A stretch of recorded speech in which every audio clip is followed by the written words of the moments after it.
Dave Bauer is head of equity capital markets in the Americas for JPM. Joins us now on set, along with our very own Leslie Picker. Hi there. Hey, thank you, Scott, and thank you, Dave, for taking the time. So SpaceX's IPO, a lot of people are wondering how this sets the stage for the other big mega cap IPOs coming down the pike. Anthropic and OpenAI have each filed confidentially. Do you feel like this kind of paves the way for an accommodative market for these big mega deals? Yeah, absolutely, Leslie. I think the market probably, from an ECM perspective, had a very big sigh of relief watching SpaceX trade the way it did in the first few days. And obviously, it's, the markets are going to be a roller coaster, and you're going to have a little bit of a pullback, which we've seen last few days. But I think largely trading very solid and holding at healthy levels, which we like to see. I think that gives the other big guys and, frankly, the rest of the IPO market a green light to go ahead this year.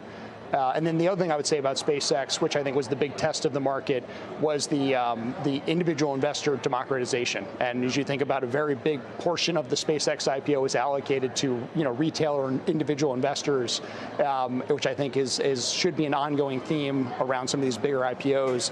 Certainly something at JPMorgan we've been advocating for and thinking about the democratization of these IPOs coming to market, not just for institutional investors, but for all investors. And I think that was a very healthy signal that market will show up, the demand's there, and the follow-through's been there in the aftermarket. Yeah, I was going to ask you about just the unique aspects of this deal, namely the high proportion to retail, the fixed price, the $135, that was kind of the set price as opposed to a range that they marketed.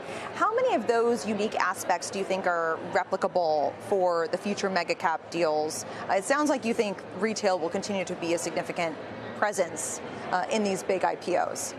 I definitely think so. If you look at the Mag 7, you look at Tesla, NVIDIA, upwards of 30-40% of their shareholder base is owned by retail investors currently.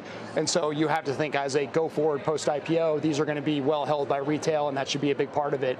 And I think lining up that demand at IPO is important to give them as much of a head start like institutional investors. And so I think that helps. The fixed price point for SpaceX was helpful. It gave every investor the knowledge from day one. This is the price it's coming at. There wasn't guesswork of where would it come. Do I like it at the higher end or lower end of the range? And I think that's a helpful lever.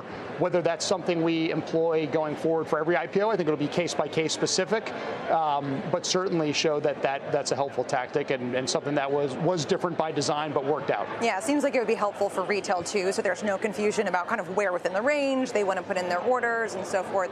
How concerned are you about post-IPO volatility, whether it's these levered ETFs, which are kind of a new market structure dynamic, or fast-tracked index inclusions, waterfall lockup expirations, follow-on equity raises, debt raises?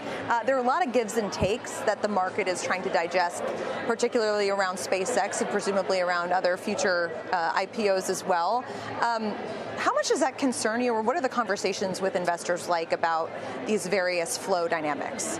Yeah, it's a great question, and frankly, in the SpaceX IPO, I think we spoke almost as much about the aftermarket trading dynamics during the book building period as we did about the valuation of the company setup itself. And so that is very topical for the market. I think the good news is it's something we've been mapping out for a while now, and obviously with these mega IPOs, it's at scale that we haven't necessarily seen, but we've seen retail play an increasing presence in aftermarket trading. We've seen lockups move up and down in how we structure them, and I think it's just a new variable we have to account for and be attuned to as we're pricing IPOs to make sure it's not just the valuation, it's not just the book we know, but all the technical factors afterwards that have to be taken into account. That's really interesting, and I'm sure that's unique to SpaceX too, talking so much more about aftermarket performance. Completely.